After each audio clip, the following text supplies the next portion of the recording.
नमः शिवाय। शिवरात्रि शिव और शक्ति के संगम का पर्व है।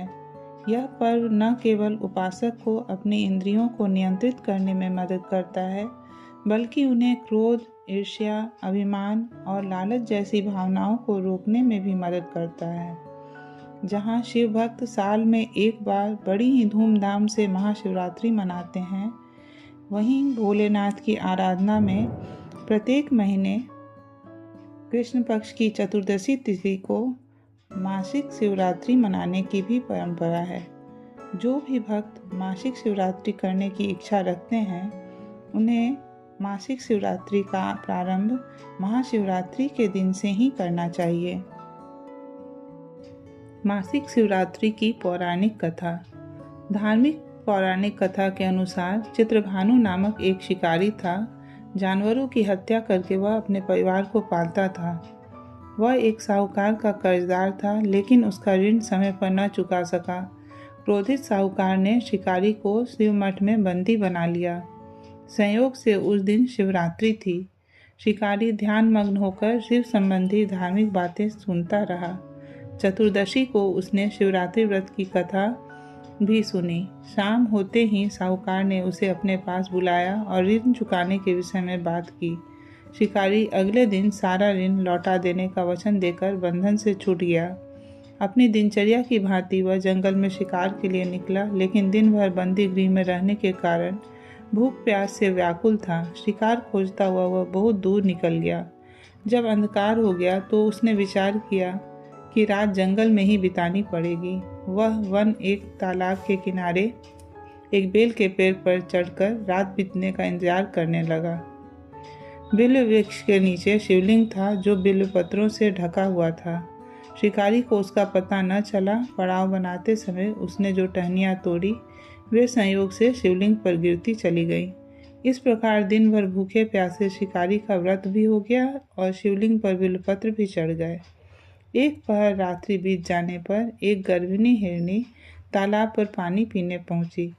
शिकारी ने धनुष पर तीर चढ़ाकर ज्यों ही प्रत्यंचा खींची, हिरनी बोली, मैं गर्भिणी हूँ, शीघ्र ही प्रसव करूँगी। तुम एक साथ दो जीवों की हत्या करोगे, जो ठीक नहीं है। मैं बच्चे को जन्म देकर शीघ्र ही तुम्हारे समक्ष प्रस्तुत हो जाऊँगी, तब मार लेना। शिकारी ने प्रत्यंचा ढीली कर दी और हिरनी जंगली झाड़ियों में लुप्त हो गई। प्रत्यंचा चढ़ाने तथा ढीली करने के वक्त कुछ बिल्वपत्र अनायास ही टूटकर शिवलिंग पर गिर गए। इस प्रकार उससे अनजाने में ही प्रथम पहर का पूजन भी संपन्न हो गया। कुछ ही देर बाद एक और हिरनी उधर से निकली। शिकारी की प्रसन्नता का ठिकाना न रहा। समीप आने पर उसने धनुष पर बाण चढ़ाया। तब उसे देख हिरनी ने विनम्रतापूर्वक निवेदन किया, हे शिकारी, मैं थोड़ी देर पहले ऋतु से निवृत्त हुई हूँ, कामातुर विरहिणी हूँ, अपने प्रिय की खोज में भटक रही हूँ। मैं अपने पति से मिलकर शीघ्र ही तुम्हारे पास आ जाऊंगी। शिकारी ने उसे भी जाने दिया। 2 बार शिकार को खोकर उसका माथा ठनका। वह चिंता में पड़ गया। रात्रि का आखिरी पहर बीत रहा था। इस बार भी धनुष से लगकर कुछ बेलपत्र शिवलिंग पर जा गिरे तथा दूसरे प्रहर की पूजन भी संपन्न हो गई। तभी एक अन्य हिरनी अपने बच्चों के साथ उधर से निकली। शिकारी के लिए यह स्वर्णिम अवसर था। उसने धनुष पर तीर चढ़ाने में देर नहीं लगाई। वह तीर छोड़ने ही वाला था कि हिरनी बोली, हे शिकारी, मैं इन बच्चों को इनके पिता के हवाले करके लौट आऊंगी। इस समय मुझे मत मारो। शिकारी हंसा और बोला, सामने आए शिकार को छोड़ दूं? मैं ऐसा मूर्ख नहीं। इससे पहले मैं 2 बार अपने शिकार खो चुका हूँ। मेरे बच्चे भूख प्यास से व्यग्र हो रहे होंगे। उत्तर में हिरनी ने फिर कहा, जैसे तुम्हें अपने बच्चों की ममता सता रही है, ठीक वैसे ही मुझे भी। हे शिकारी, मेरा विश्वास करो, मैं इन्हें इनके पिता के पास छोड़कर तुरंत लौटने की प्रतिज्ञा करती हूँ। हिरनी का दुख भरा स्वर सुनकर शिकारी को उस पर दया आ गई। उसने उस मृगी को भी जाने दिया। शिकार के अभाव में तथा भूख प्यास से व्याकुल शिकारी अनजाने में ही बेल वृक्ष पर बैठा बेलपत्र तोड़ तोड़ कर नीचे फेंकता जा रहा था।